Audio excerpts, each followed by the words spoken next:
Hey everyone, Brian here from Vintage Classic Specialist. Happy Friday to everyone. It is time for another episode of Day in the Life of Vintage Classic Specialist, our daily update show where we talk about what we worked on today here in our little VW restoration shop. So this puppy is indoors, as you can see, and so I'll talk about that shortly, but it has a very, very fresh coat of primer on it, so we didn't want to leave it outside in our little paint and body shop because it gets kind of damp at night, and again, the primer is very fresh. Like, he literally just finished spraying it, I don't know, 20 minutes ago, 30 minutes ago. So it's indoors for tonight. So I will come back to this though and give you guys a thorough update on it. But for now, why don't we talk about what I did today, which is mostly work on the 74 Beetle here.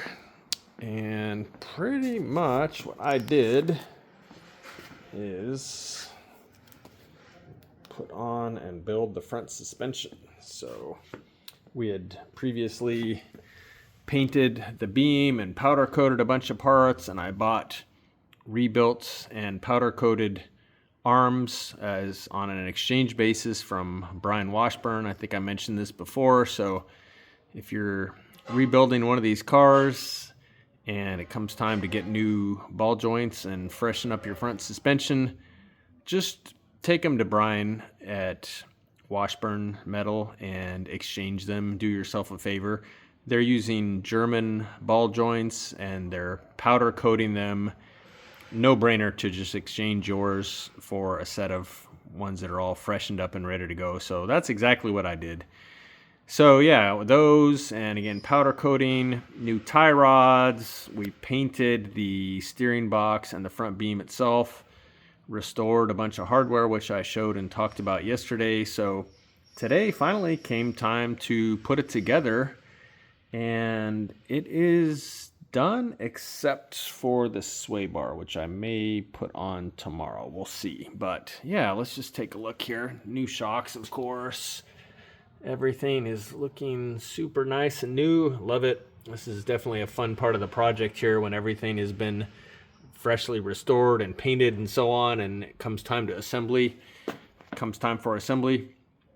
And especially with stock suspension, it's nice because everything fits. So when it comes to aftermarket stuff, you know, aftermarket suspension, beams that are adjustable or this or that, stuff doesn't always fit as great as factory parts. But again, everything on this car is factory stuff here. We are putting a bolt-on disc brake kit on it, so I need to get that on order from my buddy Jason over at Air Cooled Vintage Works. You can look him up. And yeah, so I need to get that and then a new master cylinder. But let's take a look here.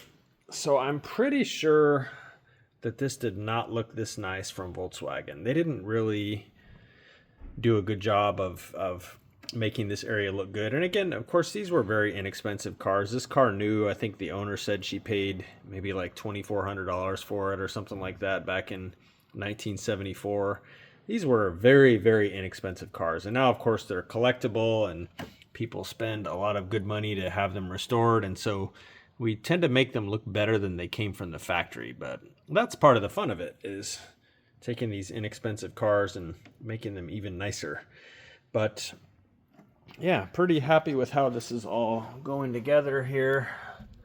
Not much else really to see or talk about, but lots of new and refurbished and pretty parts. So that's that. I will be in tomorrow, and tomorrow I will probably, I don't know if I'm probably go ahead and put on the front sway bar so the front suspension is just done, and then go ahead and start building the rear suspension, which I have all the parts for. The last piece of the back suspension puzzle was the rear grease seals, which are in those red boxes there. Wolfsburg West was out of them, and so Eddie at Eddie and Dave's Garage was kind enough to source a set of those for me, and got those today. So yeah, I will probably, it's kind of easier to build the trailing arms, I think anyway, as far as like putting the bearings in and the spacers and the retainer clips and the seals and stuff, doing all that off the car. and then assembling it onto the car with this all built. Not necessarily the stub axles in there, which pretty much just slide in there, but at least all the bearings and seals all greased and everything and assembled on here. I like to do that off the car when possible, and then just put this as an assembly on.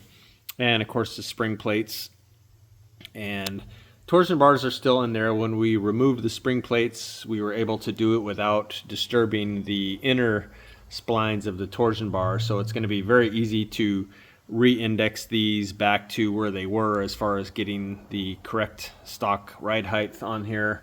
So yeah, I'm actually kind of looking forward to putting the back of this thing together tomorrow. Again, everything's new and nice and should go together pretty easily. We'll see. I don't know. These cars can always be full of surprises, but we'll see.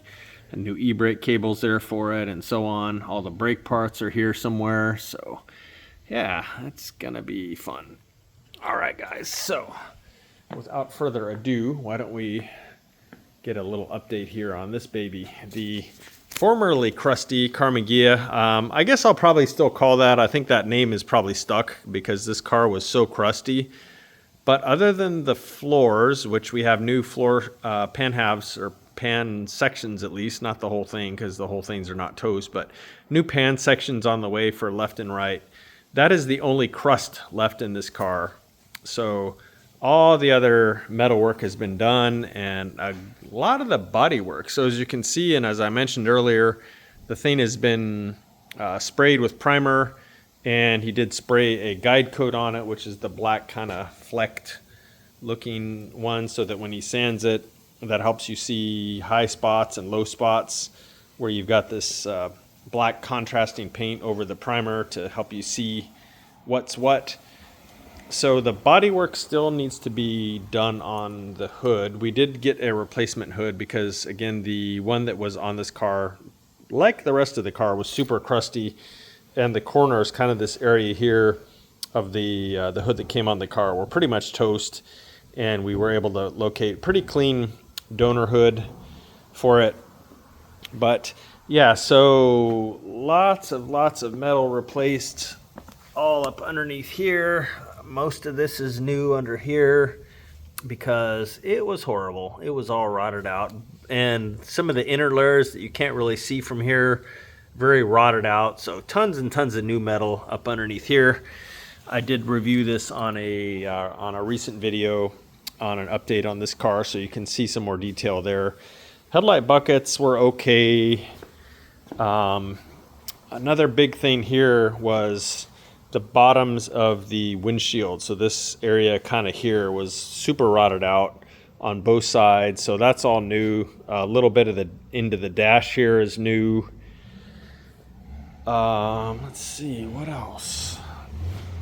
The back of the car, likewise, the corners of the back window were all rotted out, and this little package tray is very rotted out. So pretty much that whole package tray was replaced, and then the back body from about here to here was replaced, and he made the joint is down in here. So, but yeah, I think you can kind of even tell here with the relatively dull primer that's on it now, looking at the reflections, this thing is pretty dialed in already. Again, he's got to do a couple rounds of blocking and so on it, but it's actually coming along really good. We were just talking about it, and I was just texting with the owner. I'm hoping to paint this car in January, so really excited to get some color on this thing. We are going to stick with the original green on this car, and yeah, it's going to look amazing with a fresh paint job on it. So likewise here, pull my light out, the trunk area body work is kind of done in here. It needs a little bit more fine tuning and stuff, but yeah, this area here was a mess, so a lot of this has been replaced here, a little bit over here, underneath here. I think he actually replaced this whole apron here, if I recall correctly. Let's see, what else? Yeah, of course the rockers on both sides, so all down in here, both the outer layer and inner layer, lots of metal replaced there. And I think all the way up into here. So that, I think, are the main sections that have been replaced on this car. The other thing, though, other than the metal that's been replaced, is this car, I don't think there was a single body panel on this car that didn't have accident damage. And somebody had done a pretty decent job of like just bondoing over everything and didn't really do a great job of actually like beating the panels back out. So there was some pretty thick Bondo on this car, kind of all over the place. So Rene, our paint and body and metal magician, spent a lot of time on this car with a hammer and dolly, bringing the panels out to where they belong as to the extent possible. And then, you know, basically then it's just like a skim coat of Bondo to kind of even things out. But yeah, lots of misshaped panels all over this car. This fender here, he spent a lot of time on. It's kind of hard to explain, but when he took the Bondo off, the fender was kind of too flat in this way. It didn't really have these, I don't know, like hips for lack of a better word. Again, they had kind of built up that shape with primer, or excuse me, with Bondo. But yeah, when he took that down to metal, these were actually pretty flat, and the fender arch shape was just pretty much wrong and didn't really match the other side, which was more correct. So yeah, lots and lots and lots of hammer and dolly time on this car trying to get these panels and the fender arches and stuff like that shaped right. So rust aside, this car needed a lot of love in the bodywork department. So anyway, there you go. There is the update on the Krusty Karmann Ghia. Just for fun here, I'll show you.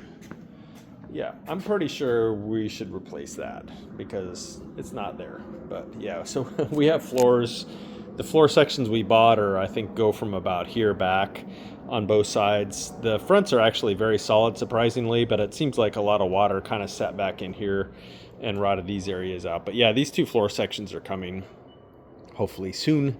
But yeah, the only other thing we're waiting on is from one of our parts guys is a rear deck lid, and we're hoping he's going to find us a clean one. He thought he had one and he didn't, and I don't know, long story short. So I need to pester him because pretty soon all the rest of the bodywork and everything is going to be done, and we're really going to need to get this deck lid and do any final dialing in of the gap where it sits here, especially since this car's been hit in the back. You got to pay a lot of attention to how the deck lid fits on this shape and whether the opening is wide enough kind of in this way, you know, what the gap looks like all along here and along the sides and stuff. Because if one of these fenders has been pushed out or pushed in a little, which is entirely possible as much as this car's been hit, then you want to get all that dialed in, obviously, before you paint it. So anyway, guys, I believe that would be it for today. I did spend a little bit of time on this one, took it for another test drive, adjusted the back brakes a little bit, adjusted the steering box a little bit, adjusted the headlights. So this one may be gone this weekend. I don't know. I texted the owner earlier, haven't heard back yet. He's probably doing holiday stuff, but I do still want to get it up on the freeway. I didn't get a chance today, but I'll probably try and do that in the morning when I come in, get that box checked off. And yeah, but I will be sure to do a thorough walk around of this beauty before it leaves the shop. So stay tuned for that. Anyway, guys, appreciate you all watching, and we will see you again tomorrow. Bye.